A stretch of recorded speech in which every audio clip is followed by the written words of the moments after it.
जगन्नाथ जी श्री मंदिर छोड़कर जा रहे हैं, पर क्यों? बंगाल में एक भक्त रहते थे, रामदास। उनका नियम था कि हर एकादशी पर वे पैदल बंगाल से जगन्नाथपुरी जाया करते थे। वहां जाकर वे सुबह समुद्र में स्नान करते, महाप्रसाद पाते और फिर रात को शयन आरती के बाद मंदिर के बाहर बैठकर कीर्तन करते। महाप्रभु जगन्नाथ जी उनसे बहुत प्रसन्न रहते थे और उन्हें अपार प्रेम करते थे। धीरे धीरे समय बीता और रामदास वृद्ध होने लगे। अब उनके शरीर में पहले जैसा बल नहीं रहा, लेकिन उन्होंने अपना नियम नहीं छोड़ा। उनका मन अब भी वही था, भक्ति में अटल। महाप्रभु जगन्नाथ जी को उस पर दया आ गई। जब अगली एकादशी पर रामदास पुरी पहुँचे और कीर्तन कर रहे थे, उन्होंने नेत्र बंद किए हुए प्रभु का ध्यान लगाया। तभी उनके ध्यान में जगन्नाथ जी प्रकट हुए और बोले, रामदास, तू अब पुरी मत आया कर, मुझे बड़ा कष्ट होता है। रामदास बोले, महाप्रभु, आपको कष्ट होता है इसलिए मैं समझता हूँ कि अब आना ठीक नहीं, पर यदि अगली एकादशी को आप मेरे सामने नहीं होंगे तो मेरे प्राण ही निकल जाएंगे नाथ। जगन्नाथ जी बोले, ठीक है, तो एक काम तो किया जा सकता है जिससे तुझे पुरी भी ना आना पड़े और तू मेरा दर्शन भी कर ले। रामदास बोले, वो कैसे संभव है? जगन्नाथ जी बोले, अगली एकादशी में जब पुरी आएगा तो एक बैलगाड़ी ले आना, मैं भी तेरे साथ चलूंगा तेरे घर, तब मेरा दर्शन कर लेना। प्रेम से दिन भर मुझे ही देखता रहना, मैं तुझे देखता रहूंगा। रामदास बोले, अरे नहीं महाप्रभु, आप तो सुख से विराजो, मैं आ जाऊंगा, मुझे कोई कष्ट नहीं होगा। लेकिन जगन्नाथ जी बोले, अब तो हमने मन बना लिया है, मैं तो तुम्हारे साथ ही जाऊंगा, और वो भी अगली एकादशी पर। रामदास खुश भी हुए और दुखी भी। अगली एकादशी जब आई तो रामदास बैलगाड़ी में बैठकर आए। सब पंडा पुजारी बोले, अरे रामदास, आज बैलगाड़ी से आए हो, कुछ विशेष है क्या? रामदास बोले, नहीं नहीं, बूढ़े हो गए हैं ना, इसलिए। रात का समय था, शयन आरती हो चुकी थी। रामदास बैठे थे, प्रतीक्षा कर रहे थे कि कब आएंगे। तभी क्या देखते हैं, पीताम्बरी पहनकर, सिर पर मोर पंख लगाकर साक्षात महाप्रभु जगन्नाथ मंदिर से बाहर आ रहे हैं। और ऐसे ही नहीं आ रहे, अपने सब अंग वस्त्र एक पोटली में बांधकर रामदास के समीप आ रहे हैं। रामदास ने कहा, फिर सोच लो, चलना है कि रुकना है? तो जगन्नाथ जी ने कहा, अब तो तय हो चुका है कि चलेंगे हम तुम्हारे संग ही।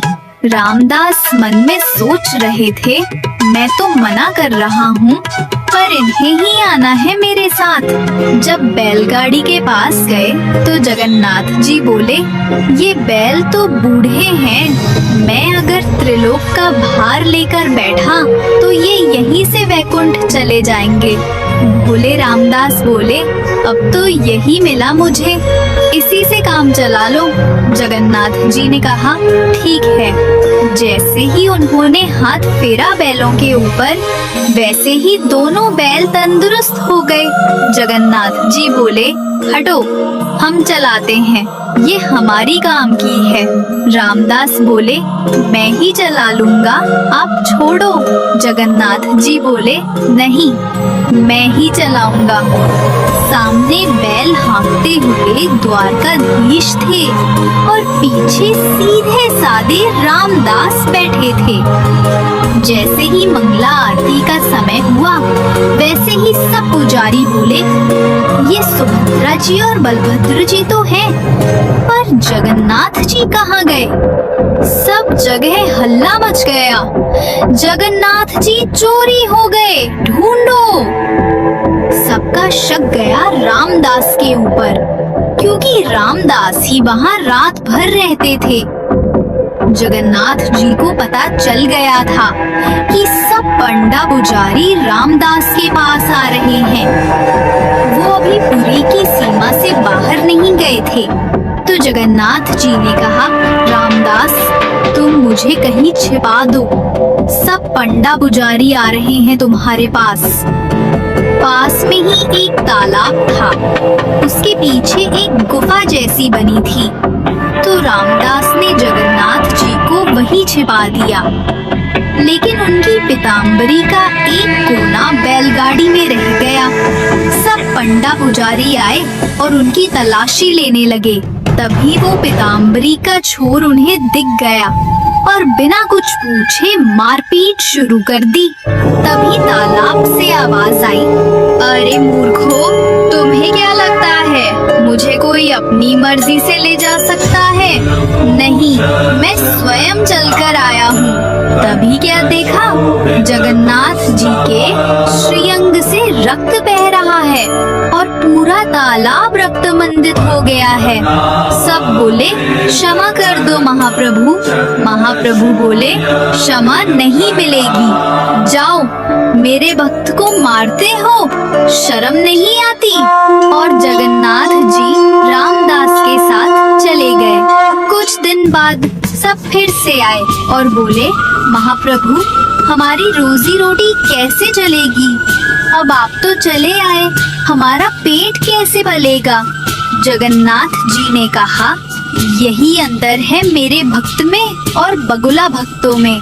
फिर बोले, ठीक है, हम अपने भार के बराबर तुम लोगों को सोना दे देते हैं, तो हो जाएगा ना?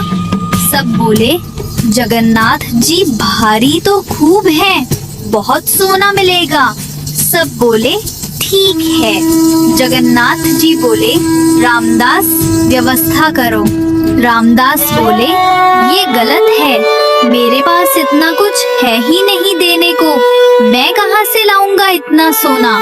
जगन्नाथ जी बोले, तुम्हारी पत्नी की नाक पर एक सोने का किल है, वो ले आओ और एक तुलसी का पत्ता ले आओ, बाकी हम दिखाते हैं, आखिर हम भी परमात्मा हैं। जैसे ही नापा गया तो उस किल से भी कम भार के महाप्रभु हो गए और सब पंडा पुजारी से बोले, जाओ ले लो अपनी जिंदगी, धन चाहिए ना तुम्हें? अब उन पुजारियों के पास कुछ कहने का मुंह न रहा।